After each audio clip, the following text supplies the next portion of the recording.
Hi, 1 and 2 year old leader. We are getting ready for January 27th. And we finished up the story of Joseph. And if you'll remember, at the end of the book of Genesis, we've seen a lot happen in the book of Genesis. The very last chapter, it gives us the end of Joseph's story.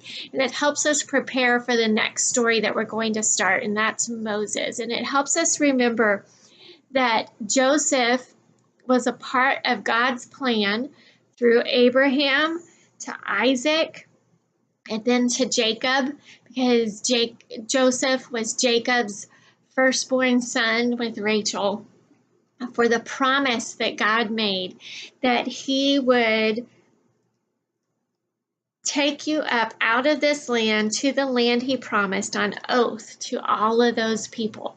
And so what we're going to see is God's way to make a way for these people to leave Egypt through his servant, if you will, Moses. And so now we're going to get to hear Moses' life story and dive into that. So just wanted to give you a perspective, though, because it does all tie together. We're just not just picking one story up at a time.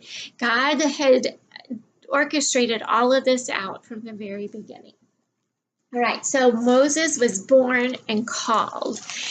This is probably a very familiar story to you.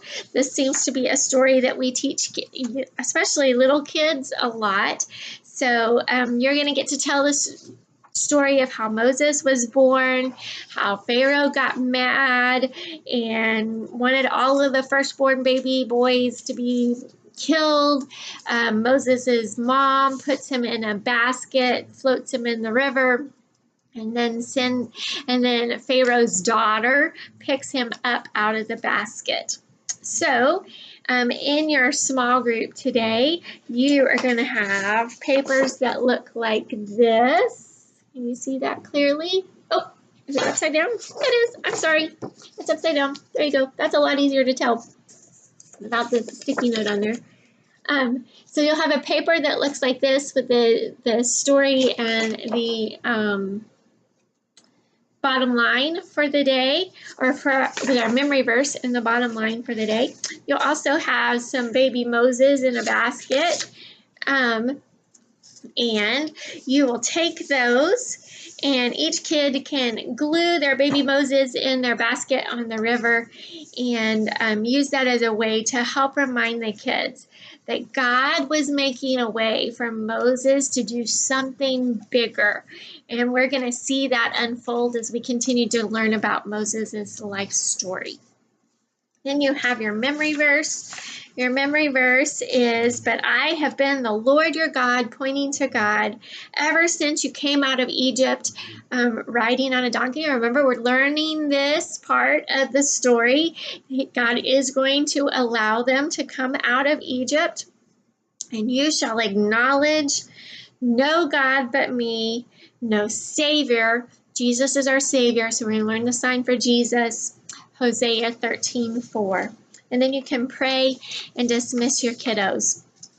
Thank you for leading and loving well. I hope you're staying after service today to have the most amazing lunch you've ever had with us, and preparing to celebrate all that God's done among us, as well as learn, make sure we are all on the same page with our policies and procedures that help us create safe, welcoming environments. If you didn't let me know you were coming, come anyway. We will have plenty of food. I always add enough extra. So come anyway, and I hope to see you guys there. It's going to be a fun day, and it'll be great to have everybody together to celebrate. I think that's it. Thank you for leading and for loving and for building relationships that build disciples.